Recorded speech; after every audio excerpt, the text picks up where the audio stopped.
दोस्तों, एक तरफ प्रयागराज का संगम है जहां आस्था की लहरें उठती हैं, जहां सनातन की सदियों पुरानी परंपरा जीवंत होती है। माघ मेला, मौनी अमावस्या का स्नान, लाखों श्रद्धालु जो कानून और व्यवस्था के दायरे में अपनी आस्था निभाते हैं। लेकिन दूसरी तरफ है लखनऊ की सड़कें, जहां राजनीति का कीचड़ उछाला जा रहा है। कांग्रेस पार्टी जो कभी सेकुलरिज्म की दुहाई देती थी, आज उसी पार्टी के दफ्तर के बाहर पोस्टर लग रहे हैं।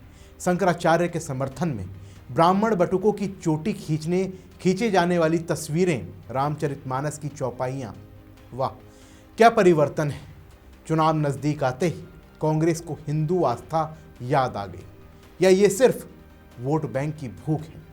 दोस्तों, ये कोई सच्ची आस्था नहीं, ये शुद्ध अवसरवाद है। कांग्रेस जो कभी हिंदू पर्वों पर चुप्पी साधती थी, आज विवाद में कूद पड़ी है, सिर्फ इसलिए कि योगी सरकार को बदनाम किया जाए।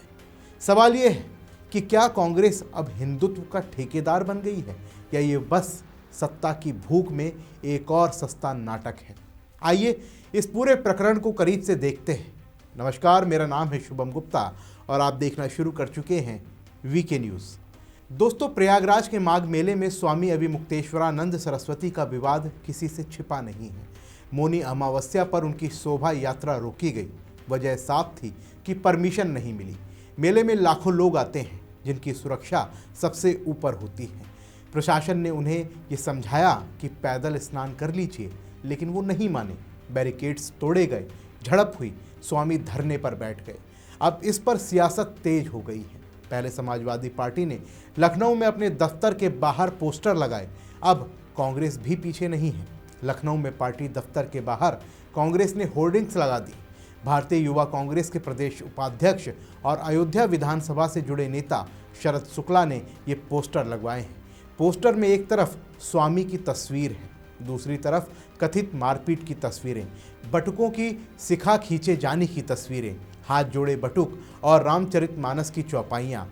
जाको प्रभु दारुण दुख देही, ताकि मति पहले हर लेही। इसका मतलब है, जिसे भगवान बड़ा दुख देना चाहते हैं, उसकी बुद्धि पहले छीन लेते हैं। और आगे लिखा है, गुरु या वेदाचार्य का अपमान करने वाला नरक में गिरता है। दोस्तों, कांग्रेस की ये राजनीति कितनी सस्ती है।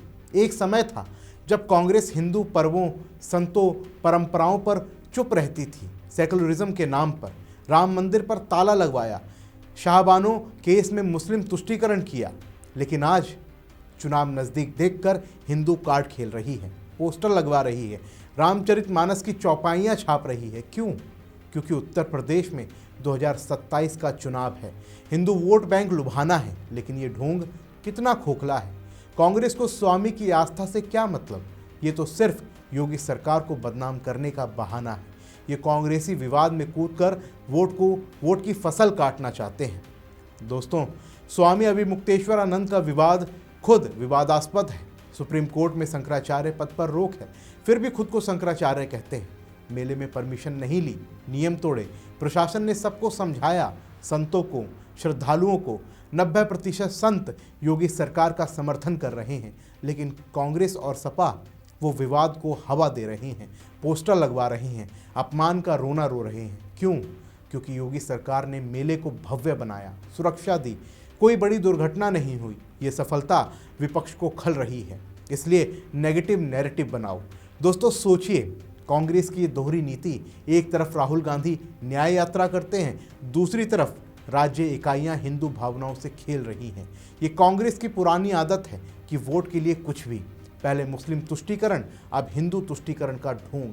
लेकिन जनता समझदार हो गई है। योगी सरकार छोटी छोटी शिकायतों पर एक्शन लेती है। बनारस में मूर्ति विवाद हो तो खुद जांच कराई, लेकिन कांग्रेस बस पोस्टर, बस आरोप, कोई समाधान नहीं। दोस्तों, ये राजनीति खतरनाक है। आस्था के पर्व को विवाद बनाना, संतों को मोहरा बनाना। कांग्रेस को लगता है कि विवाद से वोट मिलेंगे, लेकिन ये गलतफहमी है। जनता देख रही है, मेले में सुविधा, सुरक्षा, भव्यता, श्रद्धालु खुश होकर लौट रहे हैं। संत प्रचार कर रहे हैं कि ये सरकार सनातन की रक्षा कर रही है, और कांग्रेस बस पोस्टर लगा रही है। ये उनकी हताशा है। दोस्तों, अंत में सवाल उठता है कि क्या कांग्रेस की ये अवसरवादी राजनीति सफल होगी? क्या आस्था को वोट की दुकान बनना चाहिए या जनता असली काम देख रही है? व्यवस्था, सुरक्षा और सनातन का गौरव।